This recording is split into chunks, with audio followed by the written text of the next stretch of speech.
Merci donc à vous de nous rejoindre pour cette édition spéciale élection de ce 3 avril 2021.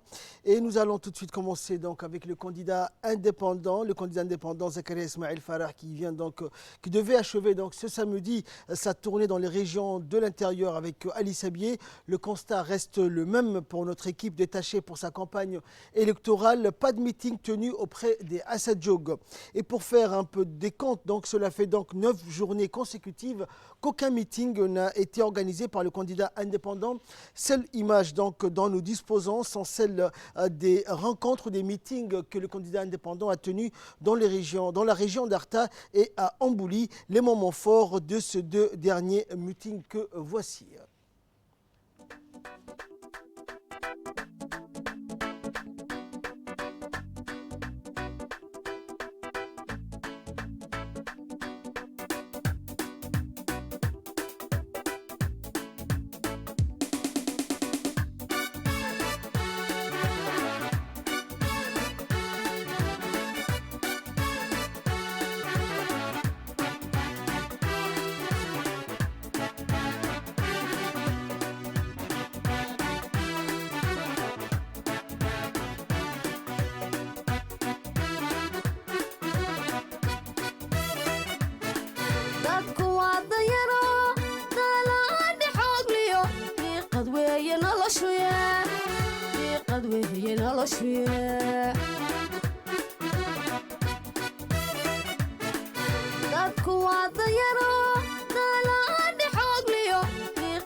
kudarte anigoo daacada waan idin dadaalgeli dhalinyarada dacihiyo dikadaha fadhiya iyo dumarkiyo carruurtii duqajida dhammaanteed doolar baanu qorayaa tacliintana si dooran u daryeeli doonaa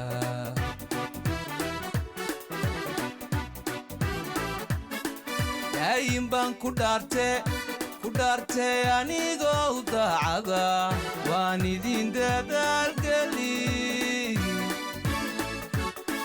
dhalinyarada dacihiyo dikadaha fadhiya iyo dumarkiyo carruurtii duqajida dhammaanteed doolar baanu qorayaa tacliintana si dooran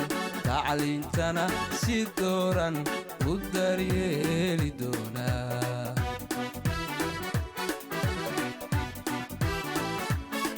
mar hadduu wakhtiga daran uu noo damqadayo darayada difaacayn oo doog la wada heli deeqimatay weeye doobiro uu footeeya doobiro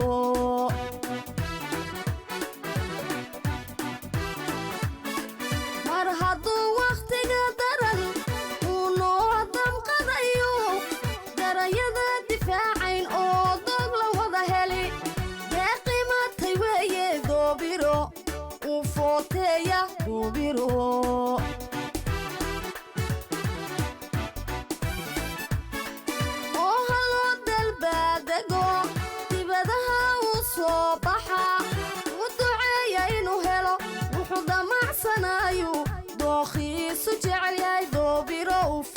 footeeya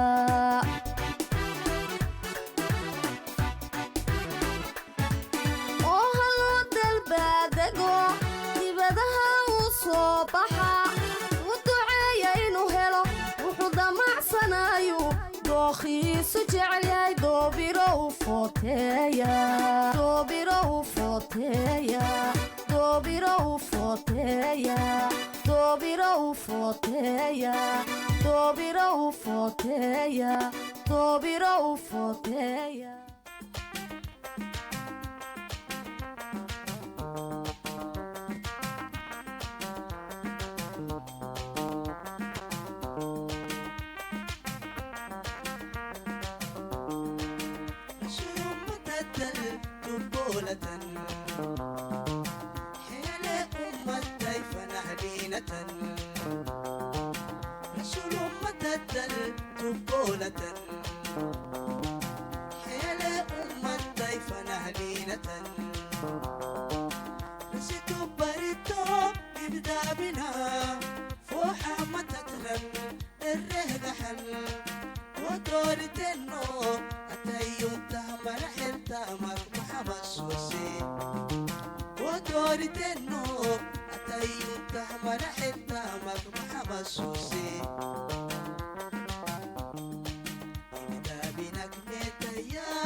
Et concernant donc les meetings pour ce scrutin électoral présidentiel du candidat UMP président sortant Ismaël Omar Guelleh, la région de l'unité, la région Okar de Dikil a été donc l'étape finale. Regardez.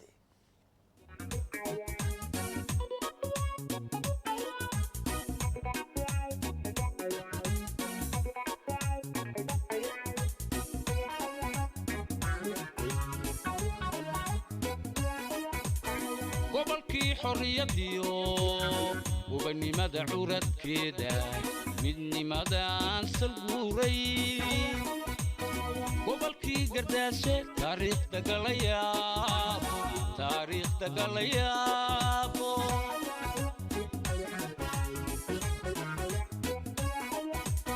gobolkii xorriyadiyo gobonnimada curadkeeda midnimadaan salguuray gobolkii gardaashe taariikhda galayaabo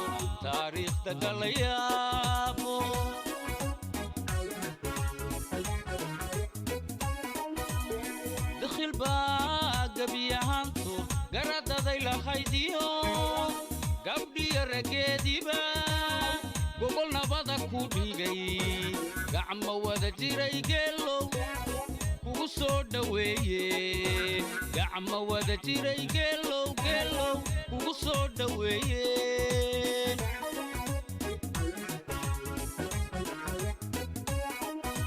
dakhil baa gebiyahaanteed garadaday lahaydiyo gabdhiyo raggeediiba gobol nabada ku dhigay gacmo wada jiray geelow kugu soo dhoweeye gacmo wada jiray geelow kugu soo dhoweeye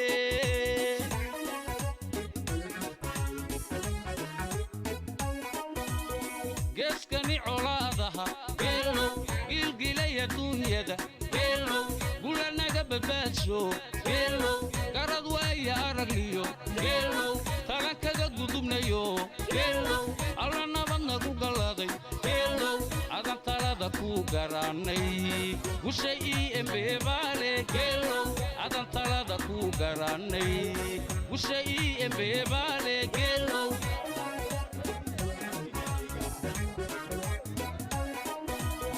geeskani colaadaha geelow gilgilaya dunyada geelow gulanaga badbaadsho geelow garad waaya aragliyo geelow talan kaga gudubnayo geelow alla nabadna ku galaday geelow adan talada ku garanay gushay embeebaale geelow adan talada ku garanay gushay embeebaale geelow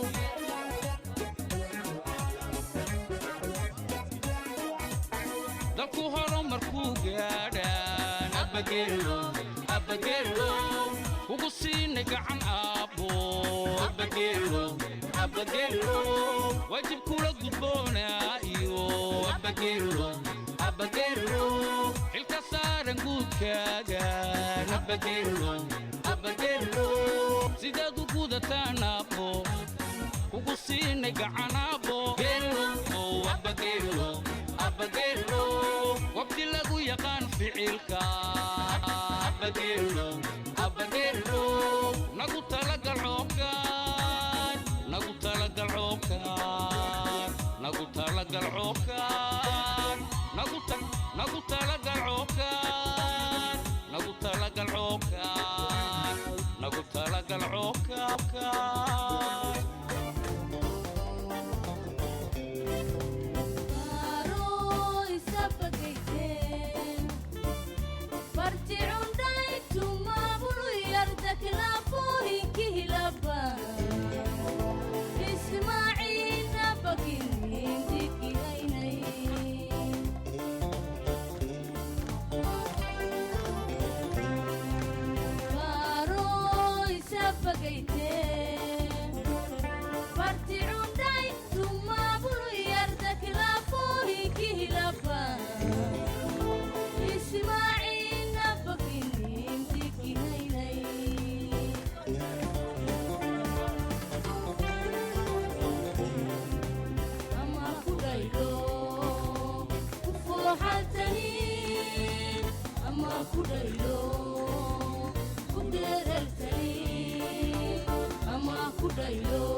Cukariku muy kubaro, muy malin kudaylo.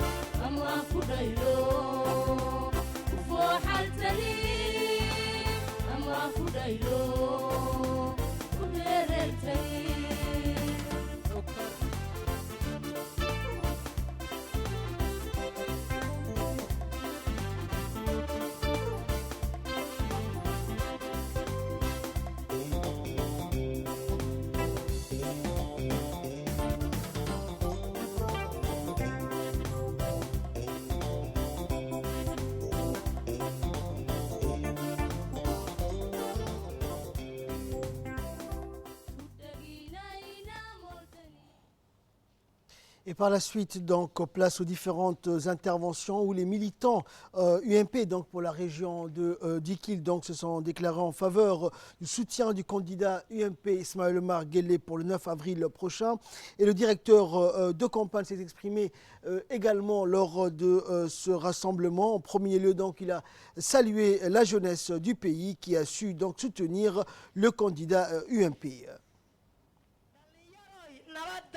nabaddu waa qaali waar facebook waxba niima qabanayo waar haddii la istumo waad ka ordi telefoonka aad hameen iyo dharaar ku maqan tahay qosolku wuu dhammaan taageera dalkiinna taageera madaxdiinna madaxweynihiinnana taageera waxaan la hadlayaa dhallinyarta annakaan dirnay oo nidhi inan kastay hooya lahaydba bax dantaadaa ku xidhane soo celi madaxweynaha annaguna waa ku daba joognaa cadowgii ha jabo ee kuwa wax khaldan faafinayana waxaan leenahay ubadkiinnii baad qaadateen odayadiinnii baad qaadateen waalidadiinnii baad qaadateen annaku nabad ninku arbaadhiya uma baahnin waxaan halkan uga jeedinayaa hambalyo in dhallinyarta dalka oo dhan guud ahaan kuwa gartay inay soo ceshadaan madaxweynahooga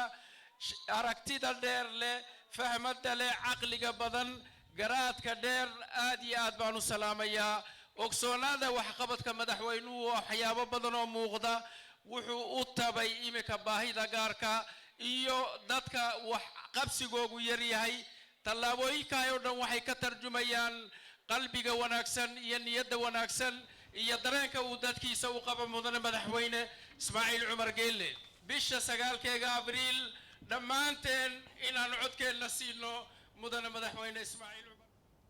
Et de son côté, le coordinateur de la campagne UMP pour la région de Dikil a également salué la jeunesse du pays qui a fait le choix de continuer avec leur président, encore une fois, un président visionnaire et compréhensible qui est aussi un grand idéologue, fervent défenseur de la cause de la jeunesse djiboutienne.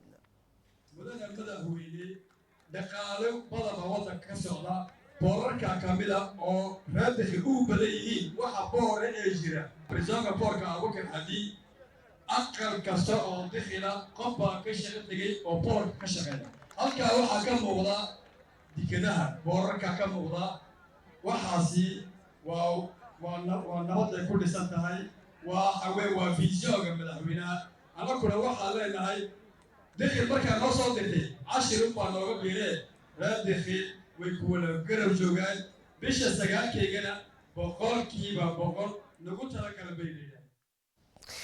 Et de son côté, le vice-président du parti RPP, Abdelkader Kamel Mohamed, s'est exprimé en ces termes.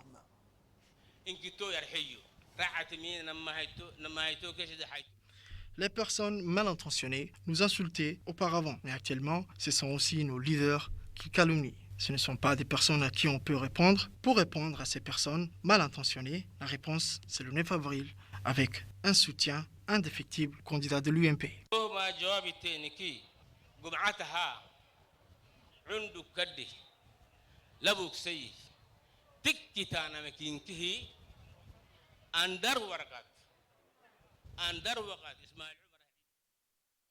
En clôturant la série des interventions, le candidat de l'UMP, président sortant Ismaël Omar Guelleh, a rendu un vibrant hommage aux aînés martyrs et a souligné que le développement de la région de l'unité reposait sur les secteurs de développement de base et sur les activités du corridor. Le candidat de l'UMP, Ismaël Omar Guelleh, s'est exprimé en ces termes. waxaan u dooranay inaan gobolada waddanka dhexdiisa jira inaan siino gunaanadka ololaheenna dakhil inaan siin waayo.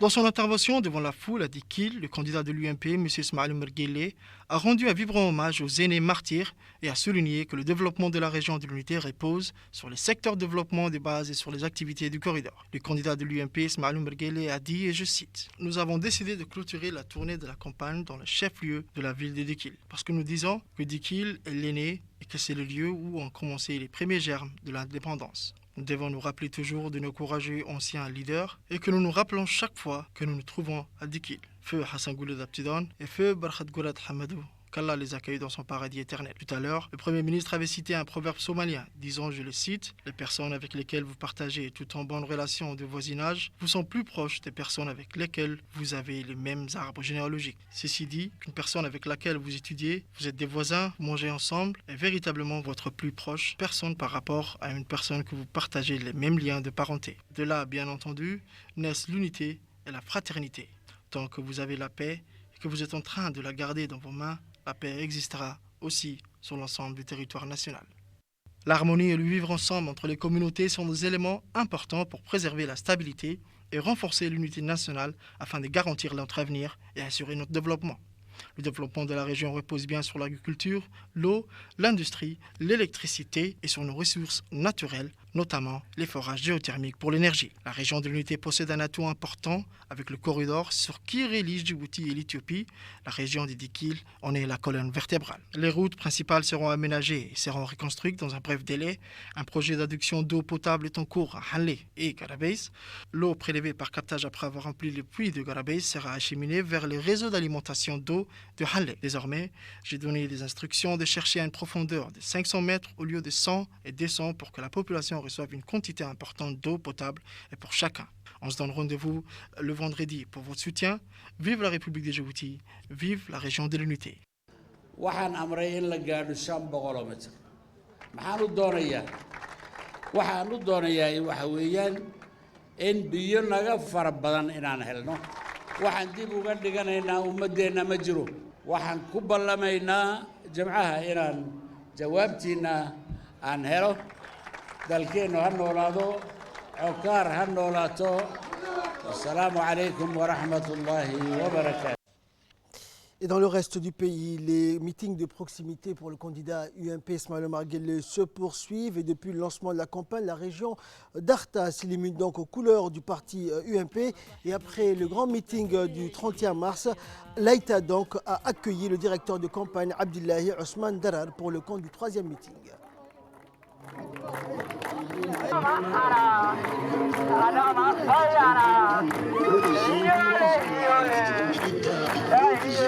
ismaaciil degmadaadi weeyaan ku diir sacabkiyo dameer joog waa deegaankii lagugu magac daraye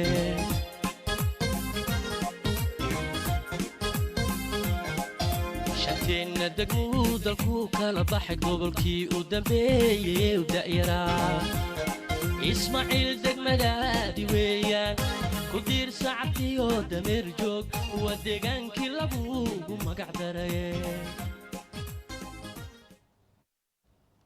C'est ainsi que prend fin cette édition. Merci à vous de l'avoir suivi. Excellente soirée sur Télé Djibouti.